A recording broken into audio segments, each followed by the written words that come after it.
Jaya Radha Madhava Kunja Bihari.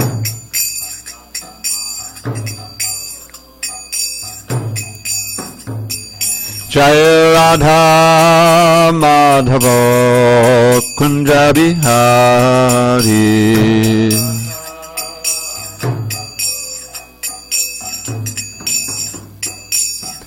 Gopijana Vallabha Girivaradhari.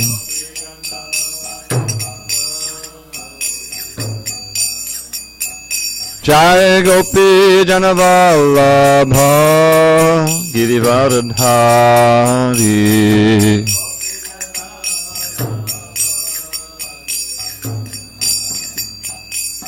Yashodanandana Prajajana Ranjana. Yashodanandana Prajajana Ranjana. Yamuna Tira Vanachari. Yamuna Tira Vanachari. Jaya Radha Madhava Kunja Bihari.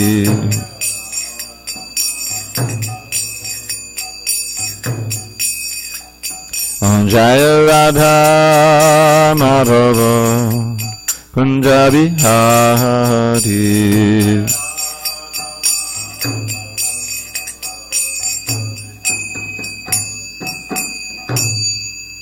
Jai Om Sripad Paramahansa Parivajikacharya Ashtotar Shri Srimad Divine Grace Srila A.C. Bhaktivedanta Swami Prabhupada Ki Jai. ISKCON BBT Founder Acharya Srila Prabhupada Ki Jai. Jai Om Vishnupad Paramahansa Parivajikacharya Ashtotar Shri Srimad Divine Grace Srila Bhakti Siddhanta Saraswati Thakur Ki Jai. Ananta Koti Vaishnavinda Ki Jai. Namacharya Srila Haridas Thakur Ki Jai. Kantaraj srimadbhagavatam Ki Jai. Samaveda Bhaktavrinda Ki Jai. All glories to the assembled devotees. All glories to the assembled devotees. All glories to the assembled devotees. All glories to Sri Guru and Gauranga.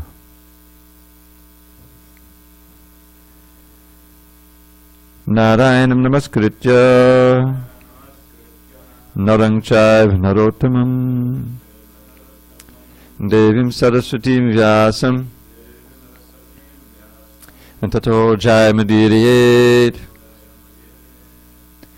Before reciting the Srimad Bhagavatam, which is our very means of conquest, we should offer our respectful obeisances unto Lord Narayan, the Supreme Personality of Godhead, unto Narayan Rishi, the supermost human being, unto Mother Saraswati, the goddess of learning, unto Srila Vyasadeva, the author, and unto Srila Prabhupada, the translator, commentator, and our spiritual master.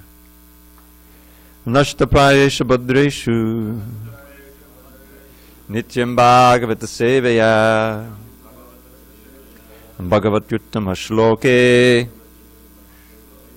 Bhakti Bhavati Naishtiki.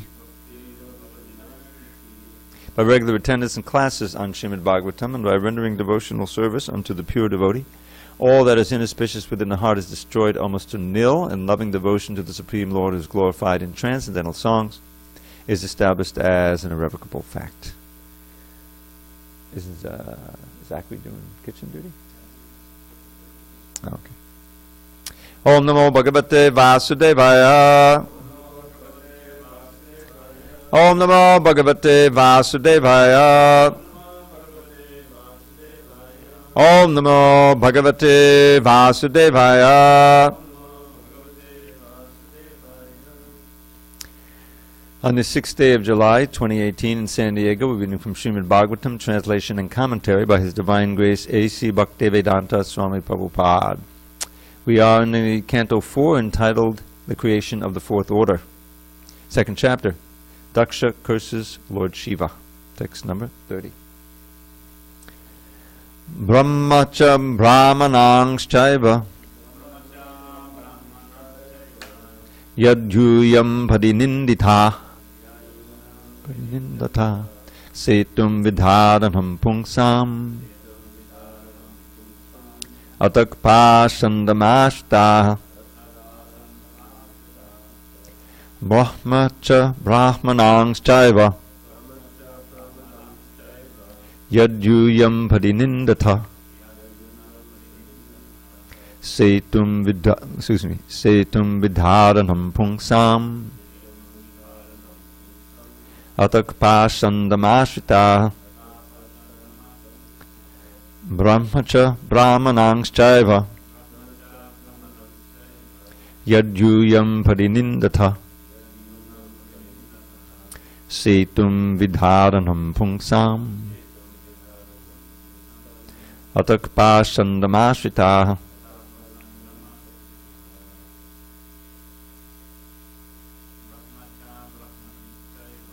brahmacha brahmanangschaiva yadhyuyam padininditha setum vidharanam pungsam atakpasandamashita brahmacha brahmanangschaiva yadhyuyam padininditha setum vidharanam pungsam atakpasandamashita brahmacha brahmanangschaiva yadhyuyam padininditha setum vidharanam pungsam atakpasandamashita. Brahma, the Vedas, Cha, and Brahmanan, the Brahmins, Cha, and Eva, certainly, Yat, because, Yuyam, you, Padinindata, blaspheme, Setum, Vedic principles, Vidharanam, holding, Pungsam, of mankind, Ataha, therefore, Pashandam, atheism, Ashritaha, have taken shelter. Bhrigu Muni continued, since you blaspheme the Vedas and the Brahmins, who are followers of the Vedic principles, it is understood that you have already taken shelter of the doctrine of atheism. Please repeat. Bhrigu Muni continued, since you blaspheme the Vedas and the Brahmins, who are followers of the Vedic principles,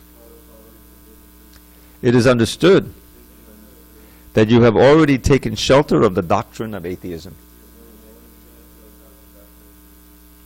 Purport.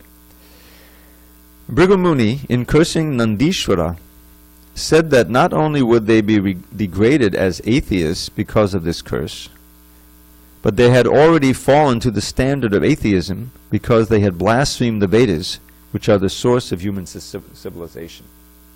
Now this they here is the associates of Nandishvara, all of the associates of Lord Shiva. Human civilization is based on the qualitative divisions of social order, namely the intelligent class, the martial class, the productive class, and the laborer class. The Vedas provide the right direction for advancing in spiritual cultivation and economic development, and regulating the principle of sense gratification, so that ultimately one may be liberated from material contamination to his real state of spiritual identification, aham brahmasmi. As long as one is in the contamination of material existence, one changes bodies from the aquatics up to the position of Brahma. But the human form of life is the highest perfectional life in the material world. The Vedas give directions by which to elevate oneself in the next life. The Vedas are the mother for such instructions, and the Brahmins, or persons who are in knowledge of the Vedas, are the father. Thus, if one blasphemes the Vedas and Brahmins, naturally one goes down to the status of atheism. The exact word used in Sanskrit is nastika. which refers to one who does not believe in the Vedas, but manufactures some concocted system of religion. Sri Chaitanya Mahaprabhu has said that the followers of the Buddhist system of religion are Gnostics. In order to establish his doctrine of non-violence, Lord Buddha flatly refused to believe in the Vedas. And thus later on, Shankaracharya stopped this system of religion in India and forced it to go outside India. Here it is stated, Brahma cha Brahmanan. Brahma means the Vedas. Aham Brahmasmi means I am in full knowledge. The Vedic assertion is that one should think that he is Brahman, for actually he is Brahman. If Brahma, or the Vedic spiritual science, is condemned, and the masters of the spiritual science, the Brahmanas, are condemned, then where does human civilization stand? Bhrigu Muni said, "It is not due to my cursing that you shall become atheists. You are already situated in the principle of atheism. Therefore you are condemned." Om Jnana Timarandasya Jnanandana Shalakaya Chukshu Unmilitam Mena Tasmai Shri Gurave Namaha.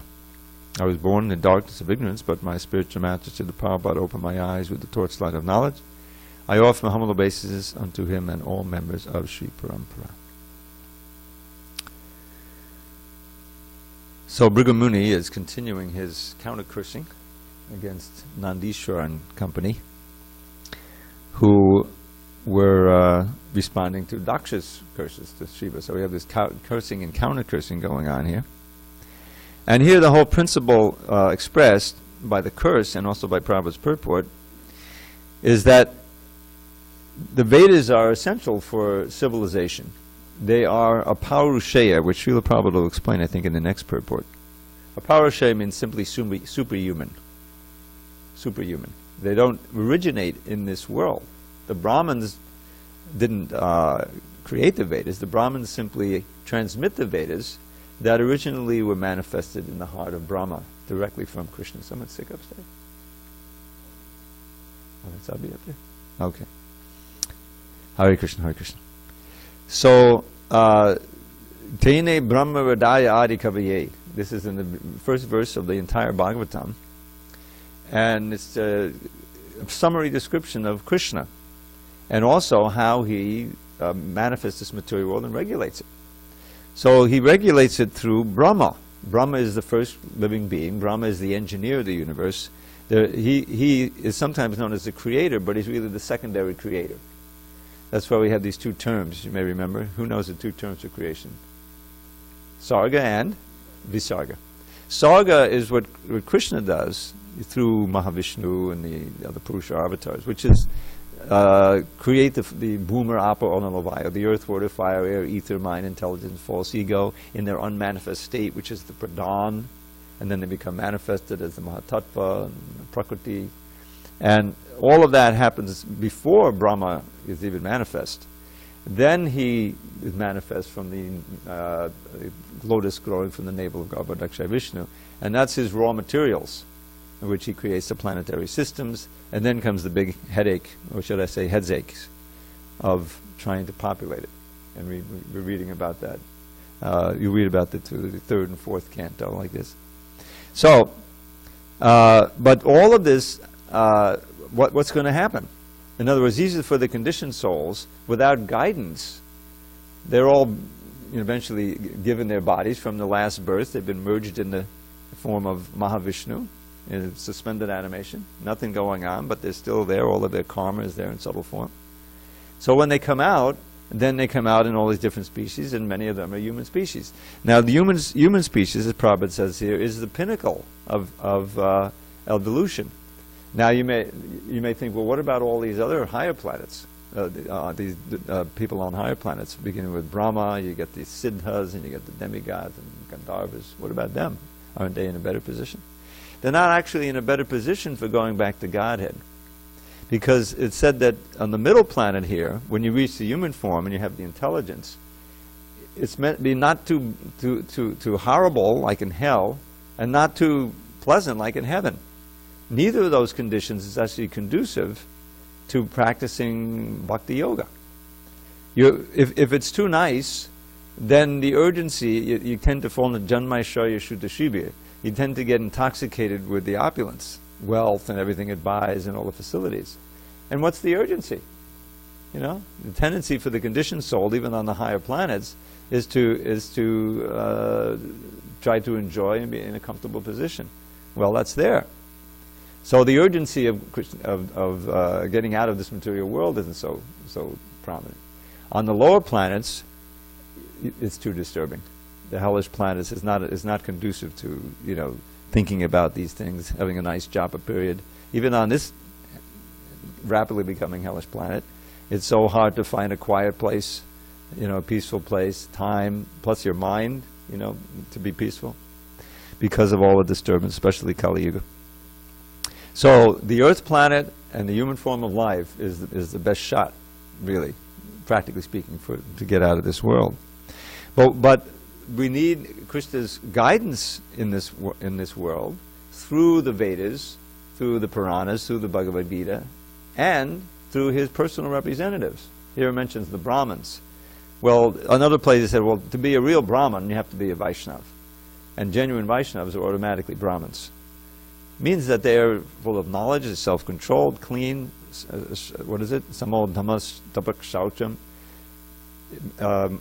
Controlling the mind, controlling the senses, embracing austerity and renunciation and cleanliness, and religiousness.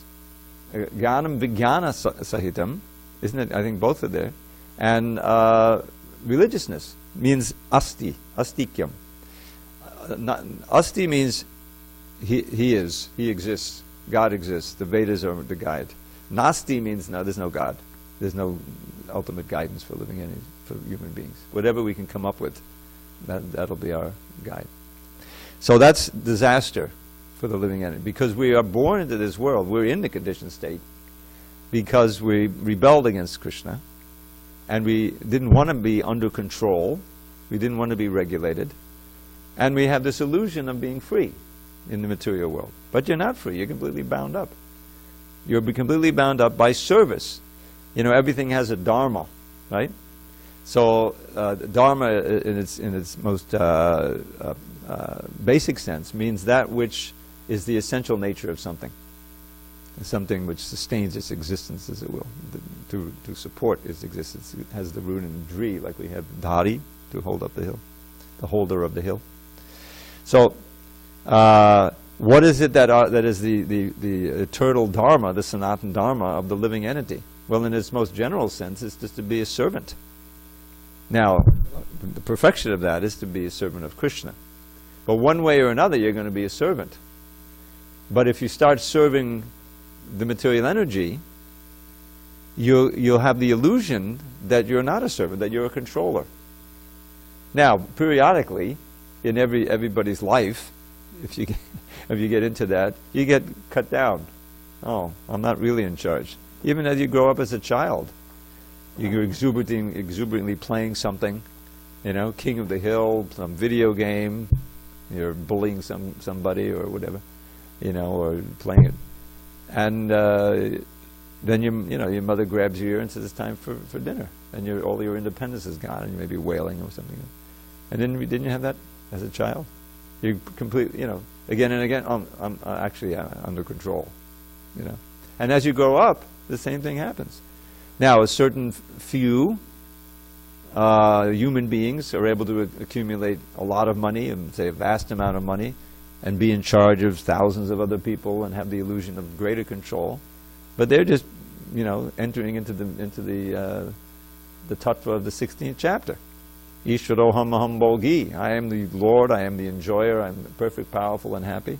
And so you get cut down by the time, by old age, you know.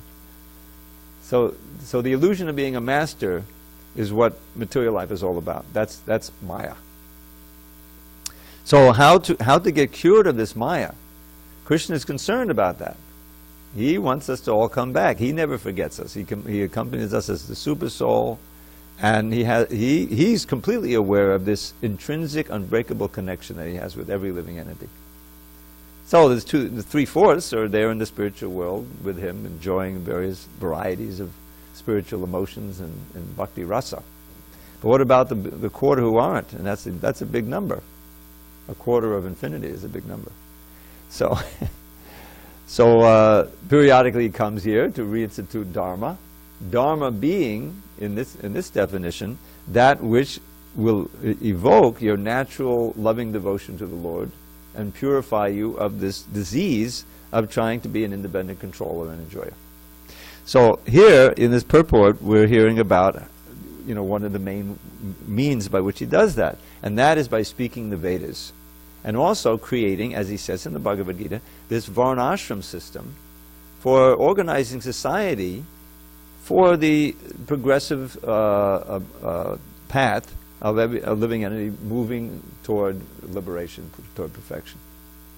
So here, Bhrigu is saying, well, since you blaspheme the Vedas and the Brahmins, because you're followers of Lord Shiva, unclean, unregulated, this and that. He's speaking about the followers of Shiva headed by Nandishvara.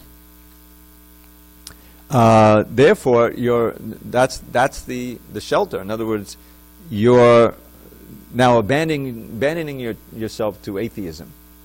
Atheism, we grow up in America, atheism is, this is freedom of religion, which also means freedom of no religion. What's your problem? It's a huge problem. Because one is not just an atheist oneself, one also affects those under their influence. Even if it's just your wife and children, or your brothers, and sisters. In other words, it's like a disease. None of us are, no man is an island, and everyone affects those who come in contact with it. So you adopt atheism, and of course, atheism is a step further toward darkness from agnosticism. Agnosticism is understandable. Agnosticism means I don't know, and that's a step forward actually, because it means that you can learn. You may be open to learning that there is a God, and that I was a dyed-in-the-wool atheist, and then I progressed to be an agnostic, and then I came in touch with the devotees. So agnosticism is okay for a while, but atheism is what Krishna describes in the 16th chapter. Asatyam apatishtam te jagadahu anishwaram aparaspada sambhutam kimanyat kamahoitikam. This is the first of the verses, one of the first of the verses describing the mood of and the ideas of the atheists. So the key phrase here is jagadahu. They declare it. They don't just believe it. And we have that phenomenon now. We have atheists who are on a mission to eradicate any religion. Now, it's kind of understandable in one sense, because religion is so perverted today. They're kaitava dharmas.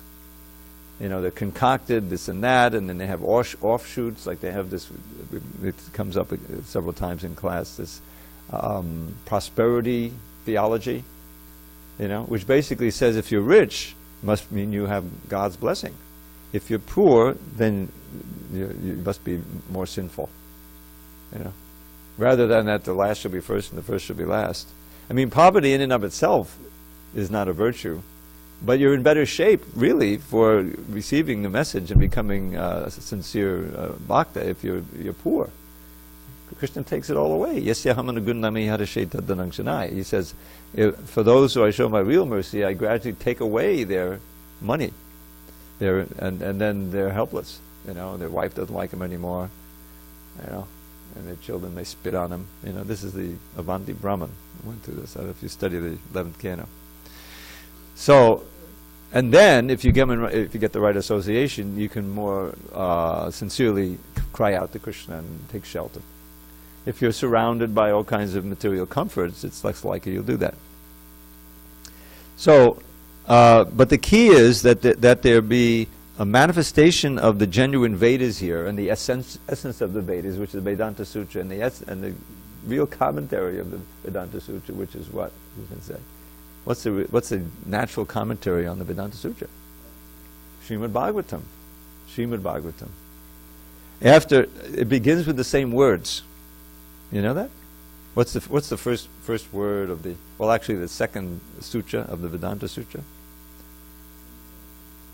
Yeah, Janmadyasya yataha, which is the answer to the first one.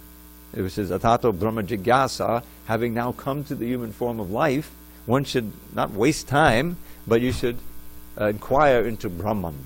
Remember Brahman? So Brahman here in his purport. Brahman means the absolute truth. What is that? Second sloka. Janma jasya yataha. That from which or from whom everything is born, janma, and adi. Adi means maintained and destroyed. That's why these are sutras and they get expanded. So what's the first verse of the Bhagavatam? Janma jasya yaton. You know, it's the same words. Janma, but then it goes on to explain it's the personality of Godhead. That's the whole idea. In this book, this verse is telling you we're going to fulfill the injunction of the Vedanta Sutra. You can come to Bhagavatam and inquire what is that from which everything is come and which everything is maintained and destroyed. Oh, I see. It's the personality of Godhead. And the real first utterances of the Bhagavatam is Om Namo Bhagavate Vasudevaya. That's right there. In other words, it's Vasudev. It's a person. It's the Supreme Personality of Godhead, who is the source of everything. And then it goes on to describe his tattva and his lila and his associates and incarnations and everything. So, but if Bhagavatam, as it had been, becomes obscured, it certainly wasn't available outside of India, and even in India, how many really were guiding their lives by Bhagavad Purana? So this was Lord Chaitanya's mission, actually, to fulfill, to take the Bhagavatam, and espouse it, live it and give it. I have one of my little mottos: live it and give it. That's what preaching is all about. And so Lord Chaitanya, he did not ask any of his disciples to write a commentary, nor did he write a commentary on Vedanta Sutra. The other acharyas, of course, Madhvacharya has already written his. But Lord Chaitanya was perfectly erudite enough to write one, but he didn't bother. Later on, for various reasons, Baladeva Vijabhushan wrote the Govinda Bhasha. He ascribed it to Govinda himself.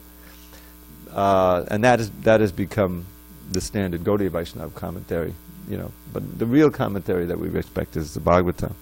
So now, if you blaspheme the Vedas, remember, that's one of the offenses against the holy name also. And the Brahmins, who are meant to be the repositories of the Vedas, as well as obeying and living their lives according to the Vedas, then you have no shelter. You have no guide that can by which you can control your life and discipline your life and actually get out of this prison house of material world. So therefore, it is understood that you have already taken shelter of the doctrine of atheism, and so this is what he's saying there. Now, historically, those who are worshippers of Shiva, generally, as described here in various verses, they become they're Bhutas and Pretas and people who are inclined toward that kind of lifestyle, which is one of unregulation and smoking ganja and this like that. And those who worship Shiva, they're often demons. Famously, Brakasura we discussed. Also, Ravana was a very intelligent, learned worshipper of Shiva. Of course, for power. In other words, that they would get strength and power and dominate. So that's the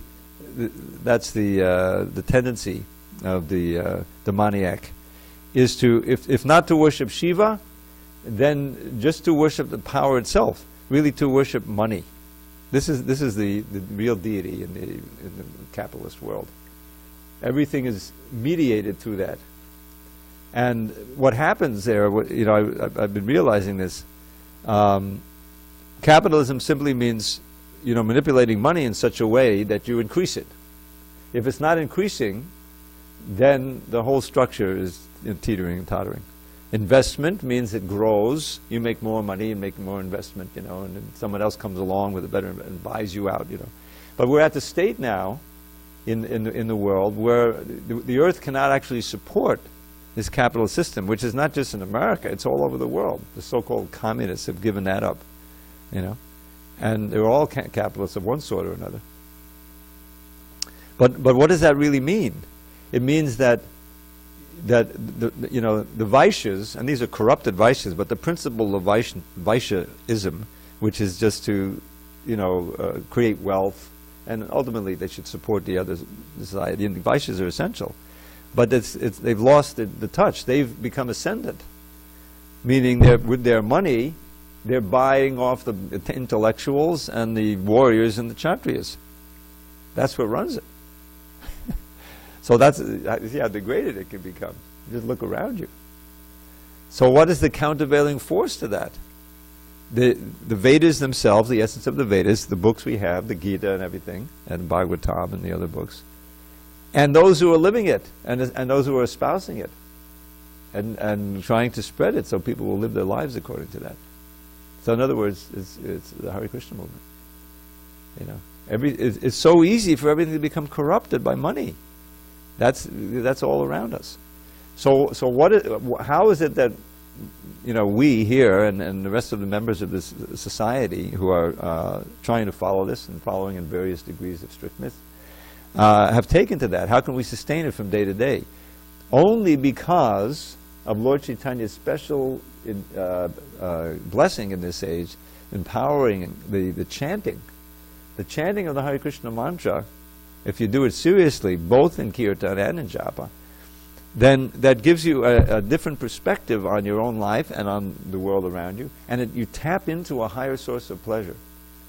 So that the accumulation, and all that goes with it, the hassle of accumulating and spending money and buying things for sense gratification, becomes less attractive, sometimes very quickly. Because you just go to one of these kirtan retreats and sit there for 3 days and chant Hare Krishna, as it says in the sign out here. What does it say? Sit, chant, be happy. Of course, I'd like to put it across that with dance, chant, be happy, but that comes that comes later. We will. Some of you were there Wednesday night. We had a special night because it was July 4th. So we had movie night. There's this incredible video of 1970 Rath Yatra in San Francisco. And these are Americans, more or less like us, but they've been caught up, and here's like hundreds of devotees that come all over the country, and some from different countries. This is the biggest festival in ISKCON at the time. There was no Mayapur festival. There was we didn't own any land there yet, even. Or maybe we had just bought. No, we didn't own it. So, and there's, just seeing the bliss, hundreds of devotees, and then you had literally thousands of these hippies, marching behind. There's Jagannath, and right away Balaram's cart became dysfunctional, and Subhadra's cart almost went out. All this thing, and then Prabhu comes and he's dancing and chanting, and it's just. And these are people who, a few years earlier, were hippies or this or that, and heading down the route that so many others did. Let's not be sentimental. This is a small, tiny fraction of the cohort of the 18 to 30-year-olds of that time. But still, the Prabhupada's power of preaching and channeling Lord Chaitanya and all the previous acharyas and giving the thing as it was and making it suitable. So people are chanting the holy name, chanting, so much more chanting, hours and hours and hours during the day. And they became purified. Now later on they may have not kept that purification up, but for that moment, for that time, they were showing a complete indifference, to this making and spending money. That's what everyone else was doing, worrying about it, or trying to, get it. So that's the special benediction for the Kali Yuga, especially this Kali Yuga. And we should take full advantage of it. Maximize the chanting and refine your chanting, so the chanting that we do get to do because of our busy schedules is so potent enough to keep us linked up to that reservoir of spiritual pleasure that will negate the temptation to fall away and do those things that damage our bhakti creeper. So this atheism, I think that is, I guess it's not, it's not really, but it's when I was growing up, atheism seemed the most logical thing. where I was situated, you know, it wasn't a Catholic family, Jewish. It was just like really just, you know, it was basically communism. That was the faith. In fact, there was a book written, "The God That Failed," about communism. You know, but so I had absolutely no faith in a supreme being, and it was all, you know, materialistic.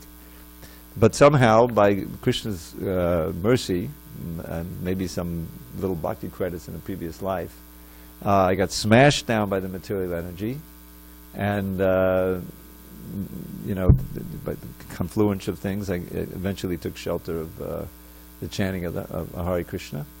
And even though, you know, I was dragging my feet, you know, there was no other thing to do but move into the temple at a certain point, because my whole life was just falling apart. So, you know, that's a shelter if you keep it, you know, if you keep the faith. But this atheistic tendency it's all around us. It's an infection, and it can easily infect you, and doubts can arise. And we've seen, you know, it's frightening. It's just that you can lose the delicate faith that you build up. It's like a flower. You have to carefully guard it from bad influences and nourish it by the process of devotional service, or called like a creeper, you know. Otherwise, it could be destroyed. So we should be careful of that, and take shelter of the Vedas, and become real Brahmins who understand. Prabhupada says here, the aham brahmasi means I am in knowledge, right? He says something like that. In knowledge that I'm a spirit soul, not this material body. And that the physical body and the mental body should serve the soul's interest by keeping it connected to the Supreme Personality of Godhead. That's what bhakti is all about. Is what from the higher self-control of the lower self. I love this end of the 3rd chapter. I always come back to that, and how everything's upside down. You know, the lower self, the sense objects, are controlling the senses. Now they've got a whole new mental disease. Video game playing disorder. I mean, it's going to go into the book. They have a big book they publish every few years of mental diseases. And these poor kids, they're growing up. I mean, I can understand it. As a kid, I would, you know, I mean, we didn't have any of that electronics, but you get so absorbed in playing, in you know, playing at being kings and this and that, and you know, but it's, you know, it was physical, but the imagination, you know, which are very fertile at that age, especially, you know, you can imagine just. I mean, many of you don't have to imagine it. I've never played these high-res video games that are just so absorbing. You can, you know, for hours and hours and hours. And it's an addiction. It's like an actual addiction now they've got. So this is it's just an extreme example of what the material world in itself is. The material world itself is just a big video game. We were discussing. It's not really what it seems, right? It's all changing.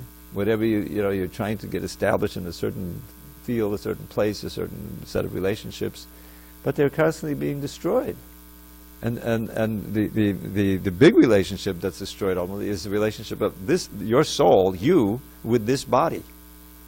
You know, it's like I thought recently. That's one word you can think of it. Material life is the life of betrayal.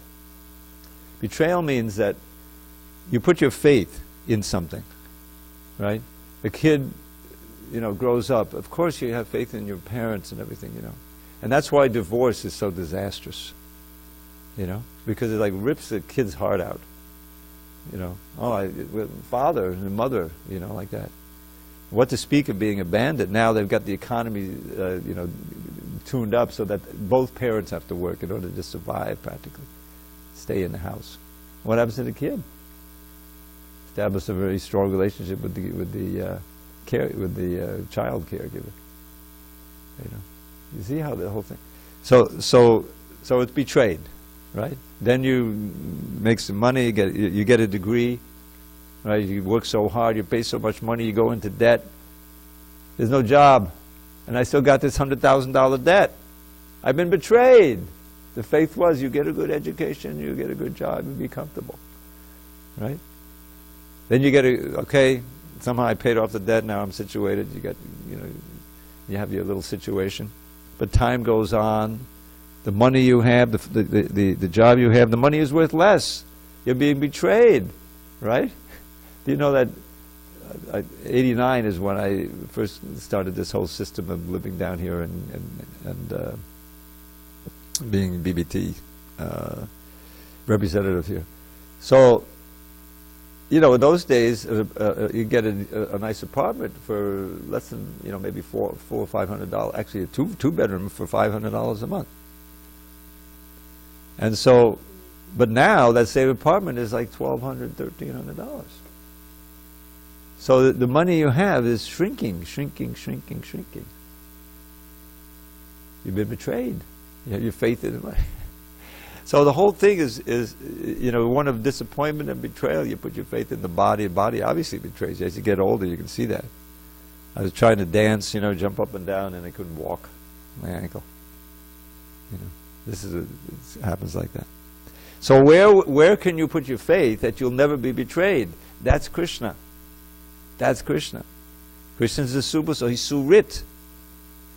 Suridam Sarva Bhutanam. This is the only way to attain peace, is to understand Krishna is the supreme enjoyer of all our activities. He's the master of the whole universe. And he's our best friend. He's not an exploiter. He has nothing to gain by us, by exploiting us.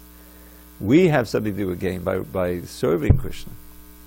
And as the Surit means an ever well-wisher, he's trying to teach us from within by giving us good intelligence. He's coming from without as the Guru. He's coming from without as the Bhagavad Gita. All these facilities. So we should take advantage. Okay, I'll stop my harangue. Yes, Prabhu.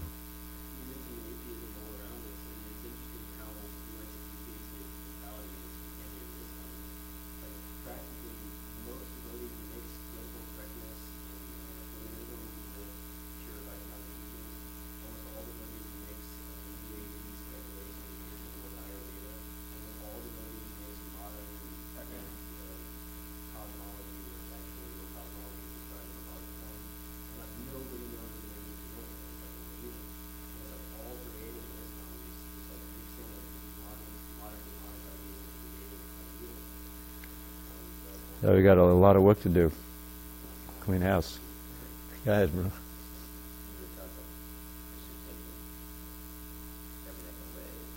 Yeah.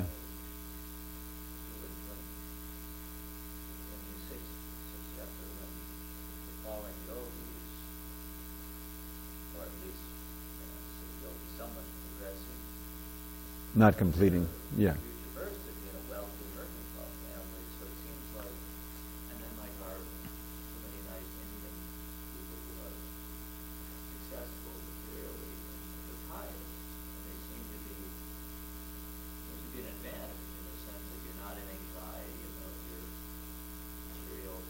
It's an advantage and disadvantage both.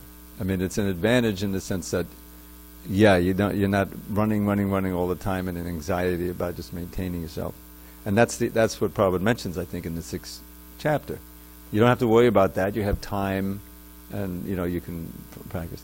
But especially in this age, having wealth means having access to so many things that can distract you from Krishna consciousness, and influences that can distract you.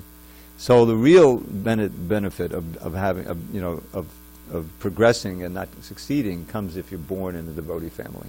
That's also mentioned, even regardless of what the wealth status is. Devotee family, meaning that in this family that can actually give you Krishna consciousness from the very birth. And Prabhupada was born like that. Pariksit was, Bhaktisiddhanta, all of our leading lights had that kind of a birth. So, but the idea is, if you're just practicing yoga, kind of not fully bhakti yoga, but meditative yoga, then okay, you may continue that in your next life. But again, just to take birth is a risk, in this material world. So many things can happen. So The best situation, of course, is to actually complete the course and go back to Godhead. We somehow or other in the early days when I joined, that was much more like something that people thought, yeah, let's do that. Now it's like, well, I don't know, can we really do it? There's a lot more doubt. But whatever it is, we all have free will, and it's a struggle, because there's so many latent impurities, so many conditionings that you bring with you. It's not so easy to expunge them as we thought. But we definitely have the process. We have the knowledge has been given us. This is the age of access. It's a two-edged sword. But if you want to read, Jaiva Dharma, if you want to read Govinda Lilamrita, nobody's going to stop you. Nobody can stop you. You can find it online. You find it here. You find it there. We should, of course, focus primarily on Srila Prabhupada's books. But there's no denying that the knowledge is out there if we want to take advantage of it. The system is out there. The good association is there. It's just a question of being willing to undergo the austerities that it takes to really take advantage of it fully. Yes, Prabhu.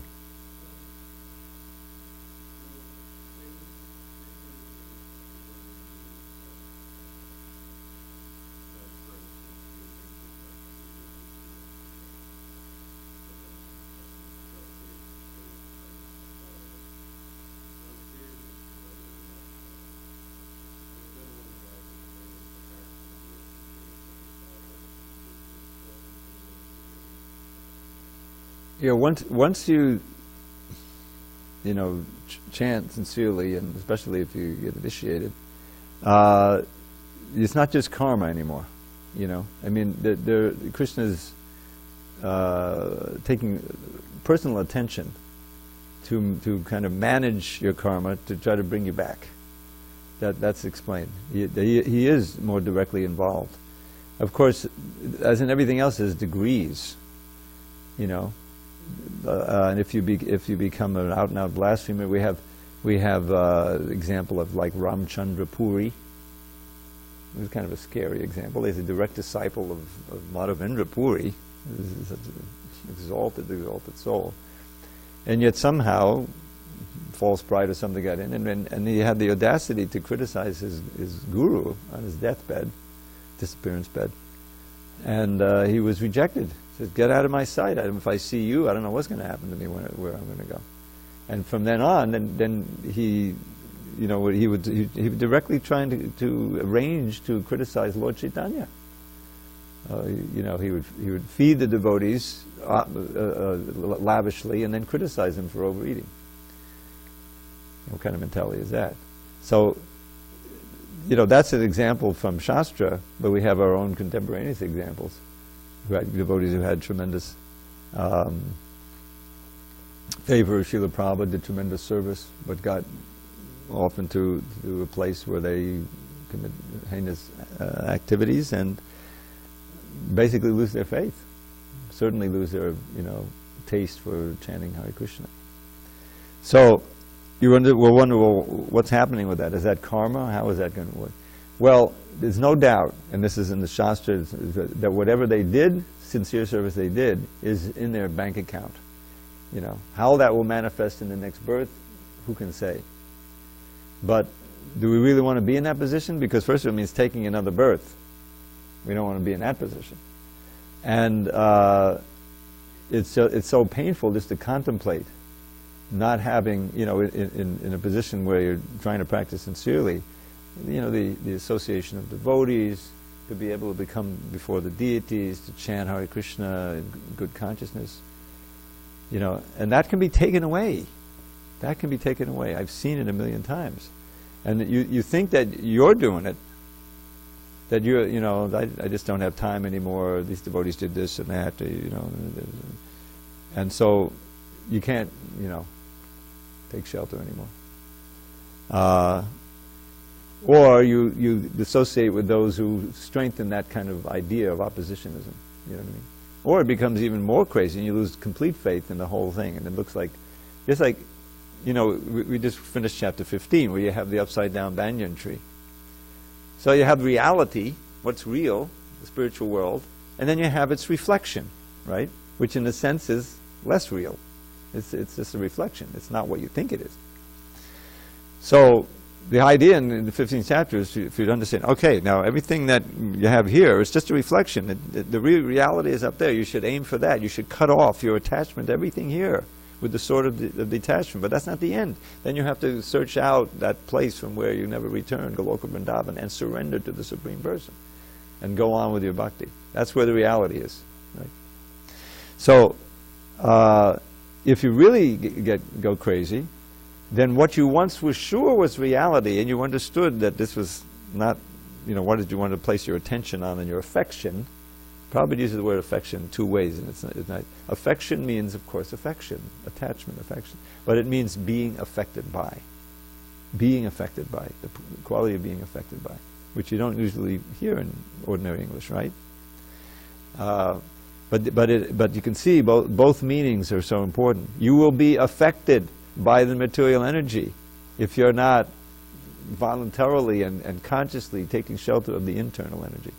You will be affected by it, and you will develop affection and attraction for it. So this is what happens, that you lose your ability, you lose your affection for the spiritual master and Krishna, and you become affected by material energy, and that becomes real to you. That grand illusion that we've been in. So that's also sometimes happens, but it's in your, deep in your bank. Nehabi Krimanashosti, it's right there. There's no loss or diminution, but there may be a very serious suspension for this lifetime. But then, you just prolong the agony of this material world. There's no logic behind it. It's all emotion. All glory to Srila Prabhupada.